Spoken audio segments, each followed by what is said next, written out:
everybody, and welcome to the challenging question of is no-code software and no-code platforms the future of software development? And you've got Ian Brown. I'm the CEO of ExcelPoint, and we have Adam Hill, who's the founder of Nocode Northeast and a member of Sunderland Software City. So feel free to jot questions in the chat and the Q&A area of the session as we go through, and we'll have plenty of time for questions at the end. Adam. Yeah, so a little bit of a history to start us off, and I think both me and Ian have both got slightly different ways of looking at the history, and I'm sure there's lots of different ways you could look at the history. But I think for no code, to a certain extent, at least in terms of the concept, has been around for a long time. It's not new to not have to use code to develop for the web and develop applications and various other things. But looking at it sort of decade by decade, way back in the 80s, you had natural language, like languages, which then moved into the 1990s, which was a core part of the development, where you had HTML coding programs that were taking away the need to code in HTML in order to deliver web pages, the likes of Front Page, Dreamweaver, and as the decade went on, WordPress and other CMS systems that kind of preceded the movement in the 2000s, which was much more about online web builders. So you could start to see the likes of Squarespace coming out. They founded in, I think, 2006. Likes of Joomlas, Drupals, Wixes, all kinds of different tools in order to support the production of websites effectively. It was in the 2010s and moving into the 2020s now, where it was much less about just creating web pages and creating things for the web, but actually being able to build applications and being able to do things without any code. My experience was with something called Drupal, which was effectively a CMS system, a content management system, but also became something that actually, without any code nor background, which I had at the time, apart from some basic HTML, I was actually building applications and websites that were serving tens of thousands of people and could be used to do all kinds of functions across the web.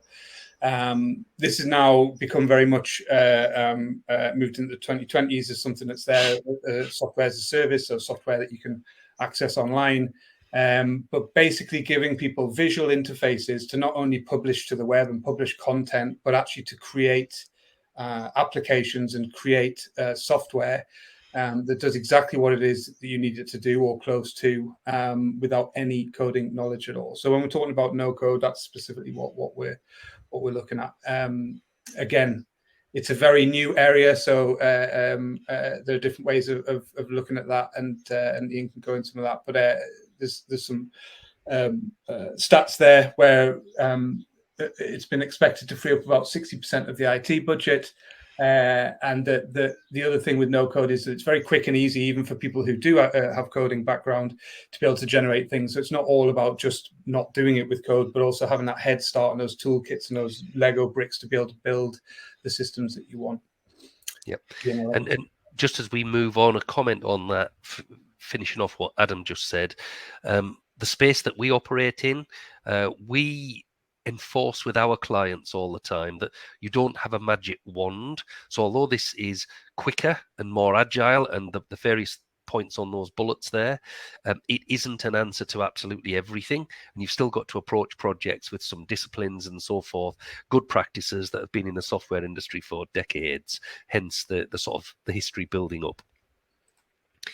That said, there's a lot of hype around no-code and low-code platforms at the moment. We picked up a few quotes here from the likes of Gartner and Forrester, and there's others like McKinsey and so forth. All of the big analysts are predicting a massive boom in these sort of platforms. There is just as much on the negative side as well. So I think navigating your way through the hype is really important, and gaining advice and guidance from experts in the industry. We can advise. We're clearly biased. Sunderland Software City can advise. So look to the industry for good advice as to where the hype is overstated, and maybe also where some of the negativity can be overstated as well. So a lot of care required. We put this slide in simply to illustrate that, as always in the IT industry, there's a lot of jargon around this sector, whether it's automation or AI or anything else. From an end customer point of view, from a business that wants to take advantage of these technologies, the most important thing is, does it work? You know, all of the jargon can mean nothing, but does this work and deliver on its promises? Thanks, Ian. So just taking a second to look at where no-code can sit with skills shortages. And again, there's different levels to be able to look at this. We're particularly focused here on how it could be fitting with IT teams. So it can be, the skills aspect of it could fit into internal teams within existing companies and organizations.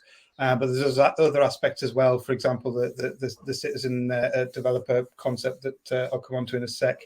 But as we all know, there's a skills shortage in our wider sector in the most part. And there's a skills shortage in terms of good IT people being able to work inside of organizations as well. And so IT departments are often becoming overwhelmed. And I think those stats that Ian put up before and various other studies have shown that the future of development, we've seen it with content, and now that the future of development can actually move beyond the IT department and doesn't have to just sit within IT because of these developments over the last years in terms of no code. When we refer to citizen developers in this context, we're not particularly talking about in the sense of citizen journalism. It's just effectively any people who are not coders or who are not developers that can actually now rapidly and easily create business applications and have absolutely no programming skills whatsoever. That said, it's important to note here, I think, especially when we're talking about skills, that as Ian said, there's still a certain number of skills that you need to have and ways of thinking and ways of doing things that you need to have. There's still processes you need to go through. There's still user experience that you need to think about, database design, etc. So it's not literally a case of anyone can pick up anything to do anything, as Ian mentioned earlier on. But it does mean that a lot more people now can pick up bits of software that support them to deliver what previously the IT department or an external IT company might have to have got involved in. So it means that employees can really add value to those business applications. It means that employees can actually be involved much more deeply in the development of them, and it also means that fitting with that, there may be a reset or an evolution, should we say, probably more a better way of putting it, in terms of what the role of the IT team is and what the role of developers actually is going forward. The more that this stuff can be either automated or brought under the sort of visual point and click access for the rest of the team. So, as we say there, no code can enable a new IT landscape, and this is something that at Software City we're really keen. We'll talk more in a bit about what we're doing for this, but we're really keen to address because of the skill shortage and to understand what is no code and low code's position within this space and how is that going to evolve over the next few years. So the no-code and low-code platforms tend to get lumped into the same category, and they're actually very different. So low-code platforms allow the ability to create significant solutions, significant systems, but you still need some developer or coding skills. So they take a lot of the legwork out, they take a lot of the design, a lot of the architecture. You're building systems using a graphical user interface, but usually they get to a point where you do need to do some coding, or they've generated code and you need to do some adapting and modifications to the code. Again, the concept being that they've taken a lot of the base legwork out of the process and you're doing the finishing off, as it were. I think it's in some ways useful that the big analysts lump no-code and low-code into one bucket, and all of the articles and the press and the hype that you read are all around those together. In some ways, it can also be quite confusing and different, because they are very different in the way they deliver solutions and some of the benefits that they bring. From a no-code point of view, as Adam said earlier, it's predominantly about not needing to have any knowledge of programming and being able to build enterprise grade systems without having to revert to writing lines of code. The term no code can create some confusion. I've had plenty of people throughout my time say, well, surely all software has thousands, if not millions of lines of code. And that is true. But I've likened this to the NHS in the sense that a no code platform is offering a platform to end users where at the point of use and the point of delivery of systems, they don't have to do any programming. Effectively, the programming is done by the development teams and the technicians and so forth that build those platforms in the first place. This can introduce better quality and navigate the user through some complex techniques without them realizing that that's what they're doing. So it's leading them down particular routes. And therefore, the most complicated part of producing a system has been done once by a development team building a platform, and that platform has been tested usually by hundreds of thousands or millions of users. And the concept being that that can increase the quality of what's delivered by a citizen developer without them having to think too much about that. In the words of Elon Musk, building the machine that builds the machine is harder than building the machine itself. So I think we would all realize that platforms that do this, they're abstracting away these technical techniques so that non-technical people can relate to them. Yeah. And I think the recent pandemic, and whether that's fully finished or not is debatable, has definitely increased the take up and the speed at which organizations are looking at tools like no-code and low-code platforms, because it introduces speed and flexibility at a business level. This checkerboard is really just meant to say there are a number of benefits to this. For instance, I mentioned just now the speed of delivery. It's much quicker to deliver finished working products. And it's also quicker to fail. The number of IT projects that will set off down a particular route and have to pivot and change direction, there are many of those. So it's better to get to those decision points quickly, even if you're going to pivot at some point and change the route that you're traveling down. So success or failure quicker to that market point is a benefit regardless. That speed of delivery changes to some degree into easily extendable. So the agility that it brings at a business level and the flexibility to the business is because it's easy to adapt and change your systems. And one of the benefits that often becomes overlooked is technical debt. Most systems that are implemented by businesses, at least, have a lifespan. They are in a technology that is prevalent at the time, and over time they will become slowly out of favor, maybe out of support, and have to be revisited and redeveloped, either by off-the-shelf product upgrades or by bespoke development. And if it's off the shelf, there's quite often bespoke development wrapped around that to make off-the-shelf products talk to each other and work with each other cohesively. So the ability to remove technical debt is another significant benefit, although that comes over longer term rather than short term. I think just in closing on this slide, another important benefit to draw out is you're leveraging resource that is from the business rather than from the IT function. It's the business that understand the business problems and challenges best. And it's the technical parts of any business that understand the implementation of new technologies, and therefore it's using appropriate resource at the right points in the process of systems development. So you're able to unblock some of the resource problems by using tools such as no-code and low-code platforms. Can I just bring in on that one? I think if you just go back to that slide, I think if you look at those points there, one that's important to us at Software City is while this all works in a sort business tools environment, it also is, a lot of these things are critical in the startup space.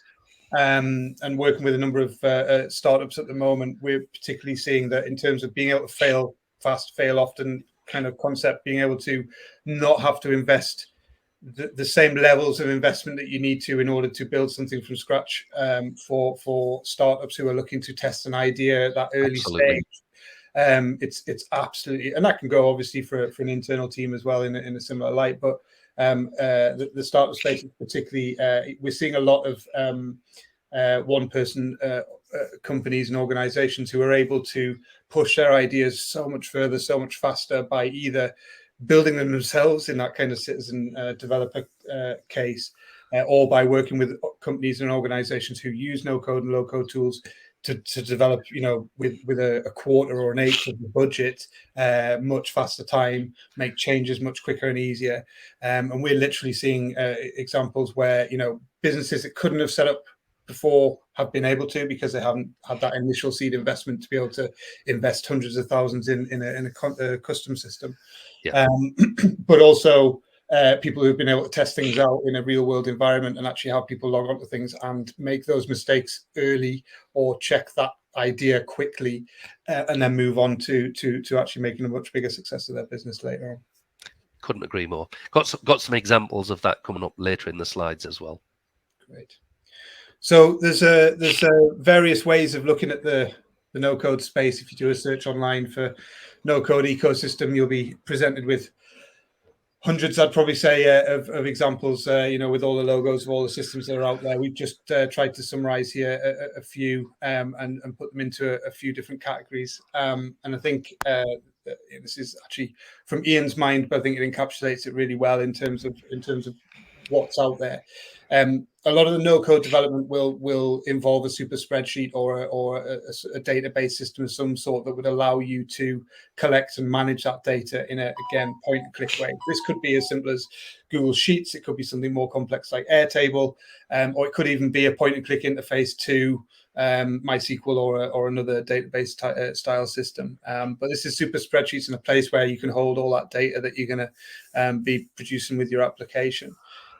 You've then got website and mobile app builders, which will could be one and the same, but we'll come on that in a second, with the super spreadsheets, but tend to be often a layer on top. There's various different examples of this out there, but this is where you take that data and you actually build and present something which is actually a user experience and is actually the application in itself that people would use. Ian mentioned it a bit before, but then you'd have your middleware. You'd have various ways that these systems can interconnect and that you can share the data. There's a lot of data syncing tools out there, automation tools like Zapier and Integromat that a lot of people will have heard of, but other middleware that effectively works as a bolt-on or as an integrator between the app builders and the spreadsheets. And then you also have enterprise application builders where effectively you have one system that does everything effectively. So Bubble might be an example of this. Well, I've got some other examples on the next slide, Ian, if you want to flick on. So thinking about those categories, I've mentioned a few of them already. You got the likes of Airtable and Zapier, as I mentioned, Bubble, Mendix, who is sort of the bigger enterprise level, sort of all in one to an extent systems. Power Apps from Microsoft is a good example. Monday, where you've got a kind of, and there's quite a lot of this now, where you've got kind of things that have started off as software as a service that have kind of molded into, like Monday has molded into more of a software as a service, because the level of configuration that they provide has started to become to the extent that you've got templates and everything in there that allow you to build that application exactly how you want it, rather than it having to work in a pre-prescribed way. Zoho Creator, I know, is very popular as well. But there's a few examples of the landscape there, and it's a very fast developing landscape that has a lot of new players coming up very quickly into the space. As Ian mentioned earlier on, that means in terms of the technical debt and whatever, there's real big positives there, but you also have to watch out in terms of who's out there, in terms of how long have they been around, and are they definitely going to be there in 2, 3, 5, 10 years time, like your app is, you'd hope is going to be.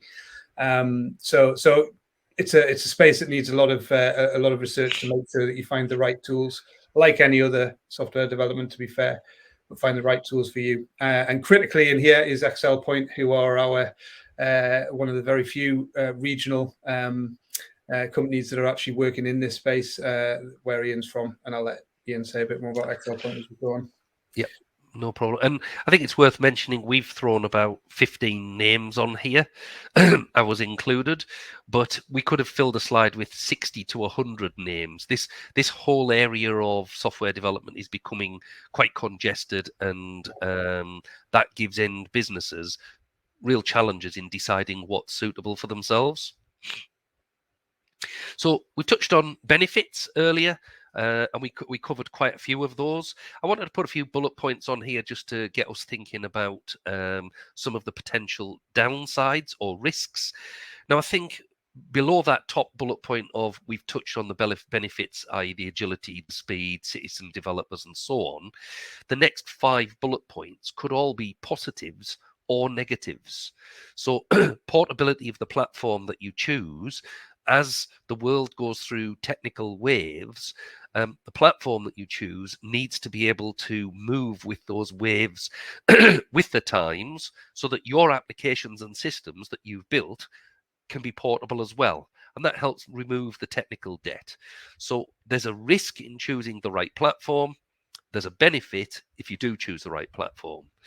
And the technical waves that come along, technological waves, I might argue, that come along and stick, come along around once every 5 to 7 years. New technologies emerge. Some of them fall by the wayside. Some of them become very well adopted in the industry, and they're the ones that stick and last for a long time. So that portability across technical waves is a benefit and a challenge. We often get asked about IP, intellectual property. And certainly in our world, if you build a system in our platform, then you own the intellectual property to what you've built. It's generally underpinned by the platform that you have chosen. So if you built it in Bubble, it will run in Bubble. If you build it in Excel Point, it will run in Excel Point. So it'll be underpinned by the technical platform that you've chosen. Generally speaking, check that the intellectual property will belong to you. And generally, the good news is that intellectual property will belong to you, not to that vendor. But definitely look into that in some detail. Ease of adoption. In this case, it's about the ease with which the system that you've produced, the application you've produced, is to use, because if you can roll that out across a wide user audience and you don't have to invest in significant training sessions online, video content, etc., the easier it is to adopt, i.e. it's intuitive, the greater success your system and application will then have as it's rolled out to users. So what does the end product look like? How does it function? Will it work across all devices, touchscreen devices, small screen devices, large screens, etc., might all be factors that you're thinking about when building a piece of software for your end use. And it's also worth pointing out that it's not suitable for everything. No-code, low-code platforms, they're definitely not suitable for everything. I keep hearing, will this be the death of the programmer? Absolutely, definitely not. What it would, I like to think, and I started my career as a developer many, many years ago, I would like to think it focuses the technical people on solving the more challenging, more interesting, more current technical problems, and allows the building of systems and workflows and the more mundane conventional things that businesses need every day of the week to be handled more by the business. So it's again, back to that appropriate focus of resources. We often hear that no-code and low-code platforms can only do very simple things. We've been doing this for best part of 20 years now, and I would contest the simple versus complex argument. I'm going to put on the screen a couple of slides now. One's focused on large corporate rollout projects. One's focused on SMEs. I'm not going to talk about each one, but if there's anything that's on the screen that resonates with you and you think, oh, that spurs a question, feel free to ask, and we'll cover that off. But I think there's a couple of projects that are worth mention. So we have a customer, they're a software development company in their own right. They have 4 software products and they're doing a technology refresh. They had a small team of developers on one of their products for 3 years, and that project was floundering for a number of reasons.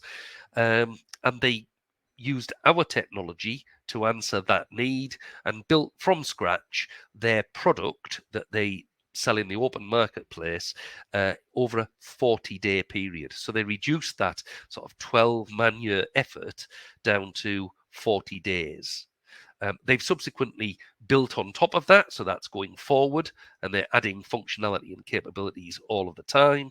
But that's the sort of magnitude of change that can happen. We've got another customer, global.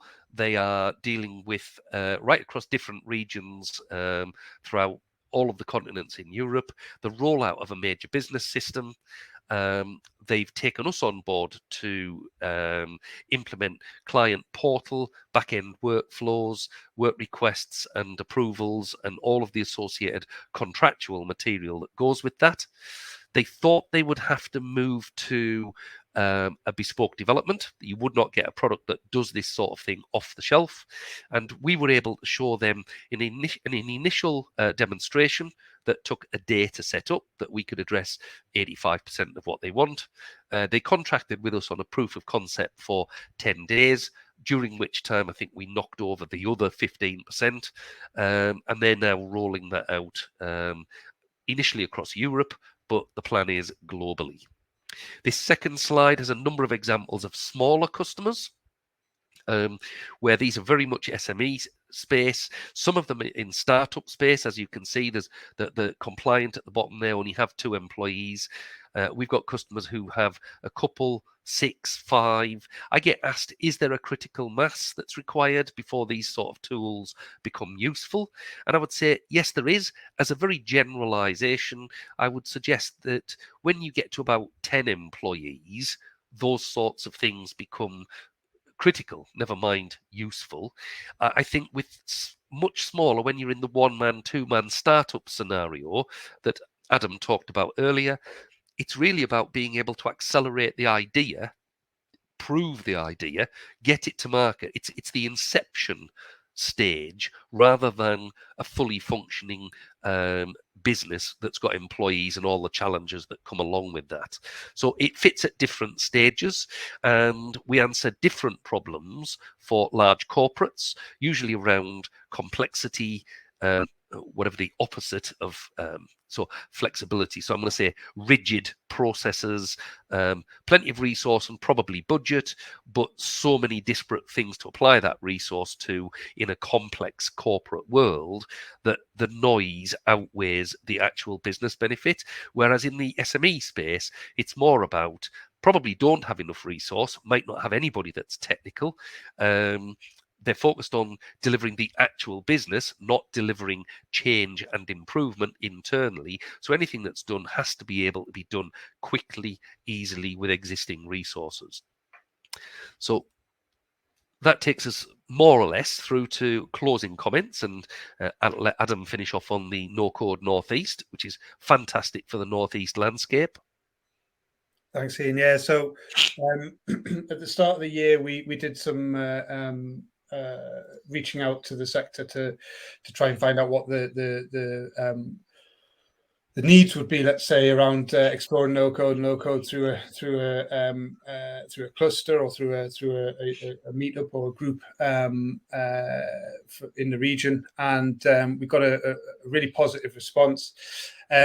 We've had a couple of sessions go live, but unfortunately, I've been off work for the last 3 months. We've had to take a bit of a hiatus for various reasons, but we're coming back again in August as I'm returning back to work, and we'll be meeting up regularly.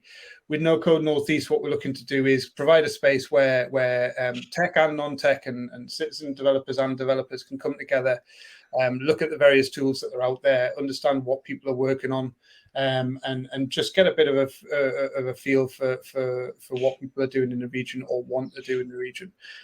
We're also looking at setting up a no-code launchpad in terms of helping people take the first steps with no-code and where they could be exploring, what they could be doing. A no-code incubator in terms of working with organizations and companies, probably most likely in the startup space, but also in internal teams in terms of what, help supporting the development of those ideas. And also having a no-code showcase where we would look to have a kind of conference style where we can people can show the tools and the applications they're building with no-code, but also the no-code vendors and suppliers like Ian, but also we'd hope on a global level have a space to be able to showcase their tools to people who are looking to adopt no-code tools for development. So we hope that'll help to put the Northeast on the map as and build on the already great companies like Ian's and others in the region working in this space, and help people come together to create more stuff. So it's nocodenortheast.com. If you want to sign up to our website, I think the next meetup will most likely be on the 2nd of August. So that's that. Leaves us with about 10-15 minutes to answer questions. Yeah. And our contact details have been on there for a few minutes now to take down. If after the question session you want to hook up on the no-code front or talk to us at Excel Point, etc. But yep, let's feel free and let's answer some questions. So we got a question from Kev Morris, Ian. Do you feel that QA, I assume quality assurance tasks, become easier or more complex on a no-low-code build? I think if you're talking about the actual QA task, that doesn't become easier or more difficult. I think it's very much the same. I think where no-code and low-code tools will assist, it's not the mundane that you're testing anymore. If you've made fields mandatory or you've put a lookup list in there, you know that those things will work as expected. So you're testing the broader delivery of the system or application that you've produced, rather than the granular aspects of have each individual component part being hooked together properly. So I think QA is still something about the end delivery to the end customer rather than at the granular level. So it still needs that discipline. I think there's also a question around the response to QA tasks in terms of the rate of change, as we've talked about, can be a lot faster. So you can do QA in a different way, in the sense you can have multiple different versions of the same thing much more easier than a lot of other platforms. You can make changes much quicker, so you can have feedback instantly, for example, on changes that you could make. So someone will say, well, it'd be better if that did that, and you could literally just change it there and then to make it so it's different. But also on the sort of negative side of that is the fact that with a lot of the tools, you are going to be potentially somehow restricted in terms of what it is you can do to change those things. So it depends on what you're building with. But because these things are coming out of the box in one way, shape, or form, the likelihood is there's going to be some restrictions that you have to work within, and therefore, the response to those QA will depend a little bit on the capabilities of the tools that you're using. Yeah. And you touched on something there which is really interesting, the speed at which, and therefore having, say, 5 or 6 different versions in existence all at once. We sometimes run what we call a hothouse session. It's usually a good few hours. It might be like half a day. And with customers, we build things there and then in front of them. So one of the things I didn't mention was the shortening of the communication channel, so that from the end user to the person implementing a system, you've very much eradicated iterating through the conventional loops. You have that person sitting in the room and they can say, yeah, you've understood that. No, that's not what I want. And it can be changed instantly on the fly.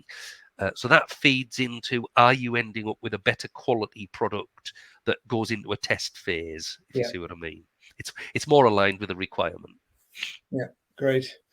To what extent do you think the no-code revolution requires digital agencies and software development companies to reevaluate existing business models? Do you want to kick off on that, Ian? That's an interesting one. I almost said over to you, Adam, only because we as a business have now, for the best part of 20 years, moved from in the 90s a bespoke development software house to still a software house that delivers largely bespoke or tailored solutions to customers. But we do that using our no-code platform now. So we evaluated that business model many years ago. I think it does require a different approach to business, and that's from the business, the commercials, the financing, etc., all the way down to technical delivery. It's not the same. And I think that's an important thing to understand and move to. So it does, at a high level, yes, it definitely does require agencies and software developers to reevaluate their business model. I would probably contend the good news is that I think there'll be a lot of pleasant surprises in there as well when you do that evaluation. Yeah, I think to just add to that, I think it's the case of it will for some and it won't for others, right? In the sense of depends where you are, where you are currently pitched. But I think people who are very much focused on one method of delivery compared to the more platform agnostic and that kind of thing. I think a simple example I would use on this in terms of and I'll keep it very general just because it's still in the workings, but an organization that I have worked with put out for tender to get a platform built that came in at 6 figures from pretty much everyone who put in for it, sum up to over $250,000 for development. They then put out a similar tender in terms of the requirements are exactly the same, but put it out to no-code and low-code providers to see if there was a different response. And the vast majority of those proposals were between 10 and 60,000, and that was with the same requirements. Now, 10,000 worried the hell out of me in terms of, but just looking at it as a scale and thinking about what people can access now through the agencies that are taking on low code and no code and are building a very strong offer of how they can deliver those things with that. The positives that come with that will require some to have to rethink their business model, as far as I'm concerned. Yeah. That said, I totally agree that it's certainly not as you said earlier on, Ian. It's not the solution to everything. We need custom code. There are different business reasons as to why you would choose low code, no code, or custom code, or open source code, or whatever you might choose. So I think, yes, the answer primarily is yes, some will, not everyone. And if you're in the right space right now, then the likelihood is you're probably not going to have to change. Yeah. But it is worth thinking about as well, using no code from an agency perspective as a means, for example, to build an application very quickly that you're going to do custom in order to test the UX processes, for example, or to test out the various parts of that app without all that program without actually having to go fully into the custom investment. Yeah. Going to move on to the next code. Does no code have superficial similarities to blocks-based coding editors used to teach programming skills? And can this approach be used to upskill individuals or teams partially as a means to an end, or is it better as an end in itself? Can I take that one initially, Ian? Yeah, fire away. Just following on from what I was saying there, I think no code and the tools that are put there as part of no code in particular are very much, as I was just saying, they're part of the building blocks that the agencies, but also in-house teams and various other people will need and can use to do things in a better, faster, different way, right? I think that it's not. So in that sense, I definitely think that they can be used in that way. One thing that I'm aware of. There's a guy called Max who runs something called 100 Days of No Code, which anyone who's not done any no code stuff but is interested in it should give a look up. It gives you 100 days, just a short 30-minute, I think it is, session to do it over 100 days to learn the process of no code from one particular angle, as it were, but teach different tools. They've now moved part of that to become a curricula for schools to use in order to. So a lot of the no code stuff, you actually look at it and you think it looks like Scratch or something similar to that. So I think there's a lot of opportunity for using no code and then moving into low code and then becoming a programmer. There's certainly elements of that there. In terms of the means to the end, I think means to an end, I think it could be done. It could be used in both ways, I think. But I don't know if you've got I think on that particular question, some of the emerging tools are very much like blocks-based coding used in teaching. It's always a challenge to produce a platform, and we have exactly this challenge, to produce a platform that is comprehensive and can handle enough complexity, but is easy enough to pick up and use as a citizen developer. So that complex versus simple argument is largely about, can a citizen developer produce something and have the granular control that they need to build full-scale systems if it's a blocks-based approach. So I think those tools have their place. They answer simple needs. There is no right and wrong here. There are many tools that have a place in the landscape.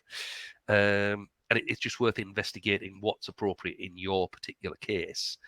I think it comes about that skills thing as well, right? In the sense that in a way that if you go to the citizen program, I think the one thing that's difficult there is that, like any good web development agency or software development agency, it's not one person that builds one piece of software, right? You've got multiple skills that people have to bring into that.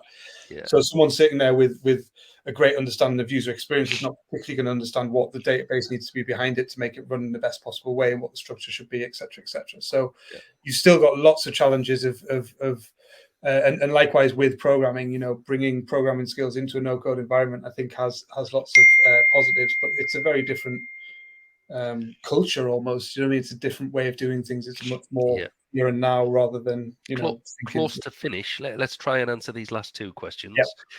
Skeptical technologists. I think tech people tend to be skeptical. I think there's a feeling of, will this do me out of a job, or this is just Mickey Mouse programming, etc., etc. I think if you look at all other industry sectors, whether it's Henry Ford mass producing vehicles or construction industry or whatever, all industry sectors have looked to make the production of what is being output more accessible, more streamlined, quicker to produce, increase the quality, etc., etc. And it's the pace of change that is almost inevitable. As I said earlier, will they do everything? No, they won't. So the technologists, I don't think, need to be worried about, will this do me out of a job? Absolutely not a chance, because technology moves at such a pace that it'll keep the technologists focused on the leading, bleeding edge stuff that we need clever minds focused on. It will do the more mundane stuff that really is boring for a real good tech person, and it'll do those boring things much quicker and much easier. So I think that's what I would say to the skeptical people out there. I don't know about you, Adam. I'd take the politician's answer and say it depends what they're skeptical about, but I think I think it's a massive question in terms of there's lots to be skeptical of, and there's lots of responses to that skepticism. So I think Susan, if you want to get a coffee sometime, we can go through that in more detail, because I think what skepticism is the key point. But totally agree with everything Ian just said. Yeah, and David's last point. I would always say to people, look at, no matter what, whether it's no code or you're adopting a SaaS offering or whatever it is, cloud computing, I would look at, where is the data going to be held, who has access to it, is it meeting regulatory compliance, etc., etc. Absolutely, regardless. I think that's not really a no code question. That's a business imperative question. So our customers, for example, get the opportunity to put their data and host their systems wherever they want, on premise, physical tin, in the cloud, public, private cloud, etc., etc. And that's how it really should be.